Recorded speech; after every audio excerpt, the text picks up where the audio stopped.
Did you know the man who owns Gucci, Balenciaga, and Yves Saint Laurent once dropped out of school because he was too poor to afford books?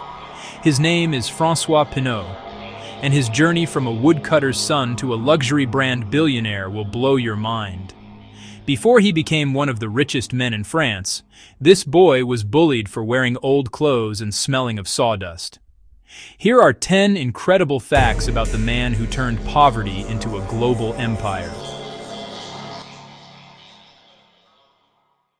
François Pinault was born in 1936 in a small French village called Les Champs-Géraud.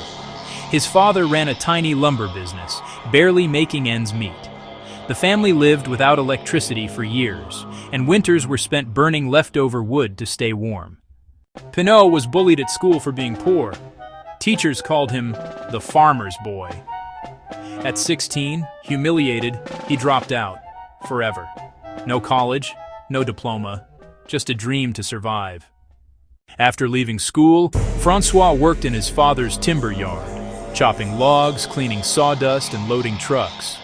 But he quietly studied how business worked. He realized the real money isn't in cutting trees, it's in selling them. In 1963, using borrowed money, he launched Société Pinault, a wood trading company. He personally visited builders, negotiated deals, and delivered orders himself. He once said, "I didn't have capital, I had courage." The timber market crashed in the late 1960s. His company almost went bankrupt. Most people quit, but Pinault sold his house, kept the business alive, and worked day and night. That decision made him a millionaire by his 30s. In the 1970s and 80s, he began buying struggling companies. Where others saw failure, he saw opportunity. This bold strategy became his trademark, turning dying businesses into profit machines. By 1988, he had turned his timber firm into a powerful holding group, Pinault SA. He moved into retail and bought Printemps Redoute, a French department store chain. That was the beginning of his empire. In the 1990s, François made his biggest move. He acquired the Gucci Group, one of the most iconic fashion houses in the world. Then he added Yves Saint Laurent, Balenciaga, Alexander McQueen, and more. All under one company, PPR, later renamed Kering. Today, Kering competes directly with LVMH, Moet Hennessy, Louis Vuitton. Pinault is not just a businessman, he's one of the world's biggest art collectors. He owns more than 10,000 art pieces and built museums in Venice and Paris to share them with the world.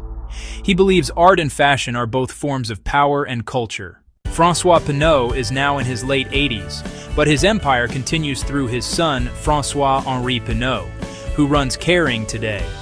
Married to actress Salma Hayek. The family's net worth? Over $40 billion.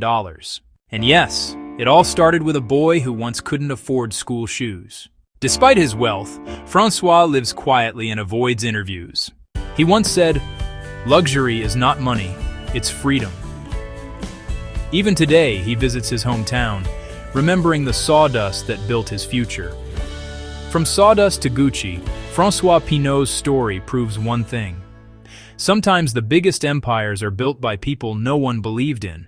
If you learned something new, hit like, subscribe, and tell us, which billionaire story should we cover next?